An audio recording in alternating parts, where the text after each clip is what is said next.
जैसे petrol diesel की कीमतों का एक विषय हम सबके सामने है। देशवासियों पर पेट्रोल डीजल की बढ़ती कीमत का बोझ कम करने के लिए केंद्र सरकार ने एक्साइज ड्यूटी में कमी की थी। पिछले नवंबर महीने में कम की थी।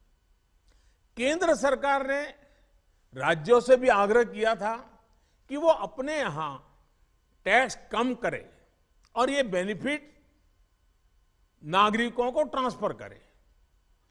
इसके बाद कुछ राज्यों ने तो भारत सरकार की इस भावना के अनुरूप यहां टैक्स कम कर दिया, लेकिन कुछ राज्यों द्वारा अपने राज्य के लोगों को इसका कोई लाभ नहीं दिया गया। इस वजह से पेट्रोल डीजल की कीमतें इन राज्यों में अब भी दूसरों के मुकाबले कहीं ज्यादा है। ये एक तरह से इन राज्यों के लोगों के साथ अन्याय तो है ही, साथ ही पड़ोसी राज्यों को भी नुकसान पहुंचाता है। स्वाभाविक है कि जो राज्य टैक्स में कटौती करते हैं उन्हें राजस्व की हानि होती है। जैसे अगर कर्नाटका ने टैक्स में कटौती नहीं की होती तो उसे इन 6 महीनों में 5,000 करोड़ रुपए से ज्यादा का राजस्व मिलता। गुजरात ने भी टैक्स कम नहीं किया होता तो उसे भी 3,500-4 हजार करोड़ रुपए से ज्यादा का राजस्व और मिलता।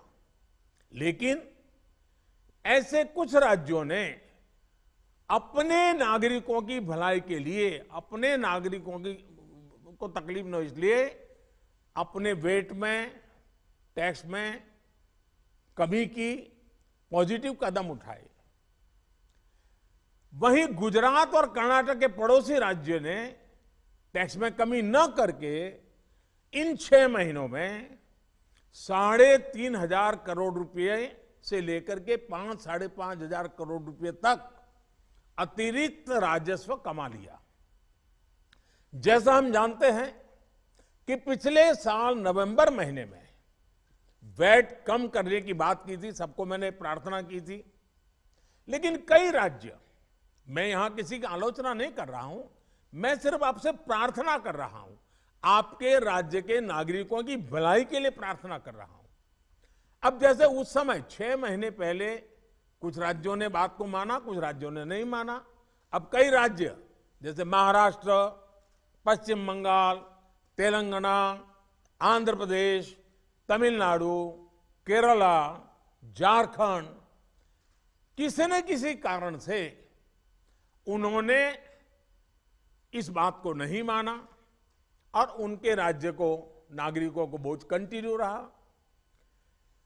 मैं इस बात में नहीं जाऊंगा कि इस दौरान इन राज्यों ने कितना रेवेन्यू कमाया, लेकिन अब आपसे मेरी प्रार्थना है कि देश हित में आप पिछले नवंबर में जो करना था, 6 महीने डिले हो चुका है, अब भी आप अपने राज्य के नागरिकों को वैट कम करके इसका बेनिफिट पहुंचाइए। आप सब जानते हैं कि भारत सरकार के पास जो रेवेन्यू आता है उसका 42% तो राज्यों के ही पास चला जाता है।